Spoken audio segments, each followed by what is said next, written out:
अब मैं बता दूं सबसे ज़्यादा इन 3 माह में कौन सा मुल्क ऐसा जिसने पाकिस्तानियों को वेलकम किया। अमूमन तो बहुत से हम देखते हैं कि लोगों के शिकवे और शिकायतें आती हैं, जी अब यूएई का वीज़ा नहीं हमें मिल रहा, सऊदी अरेबिया हमें वीज़े नहीं दे रहा, हमें जनाब मस्कत ओमान के वीज़े नहीं मिल रहे, यूरोप हम नहीं जा पा रहे, बड़ी मुश्किलात हैं। लेकिन जनाब अभी हर कोई जाना चाह रहा है, यहाँ से बड़ी तादाद में जाना चाह रहे हैं लोग। उनको वहाँ जो एक्सचेंज रेट जो एक माइंड में आता है कि मुकामी करेंसी जो वहाँ की होती है उसके जो पाकिस्तान पैसे भेजते हैं PKR में जब कन्वर्ट होते हैं तो इतने ज़्यादा बन जाते हैं। ये अट्रैक्शन की एक बड़ी वजह है। अब मैं बताता हूँ सबसे ज़्यादा जो कंट्री जिसने पाकिस्तान को वेलकम किया है वो सऊदी अरेबिया है। 1,21,000 पाकिस्तानी मांगे हैं। दूसरे नंबर पे जनाब यूएई नज़र आ रहा है, 7,000 पाकिस्तानी 3 महीनों में।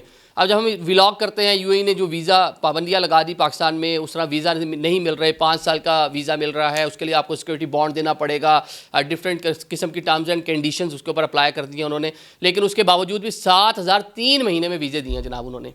3 महीने में 7,000 पाकिस्तानी वहाँ पे गए हैं। ओमान एक बड़ी डेस्टिनेशन है, जो लोग बाहर जाना चाहते हैं, एक बड़ा मुल्क है और बड़ी जल्दी से तेज़ी से वो तरक्की करता हुआ मुल्क है ओमान। 8300 पाकिस्तानी वहाँ गए हैं, बड़ा नज़दीक मुल्क है, हमारे गवादर से तो बिल्कुल पास है।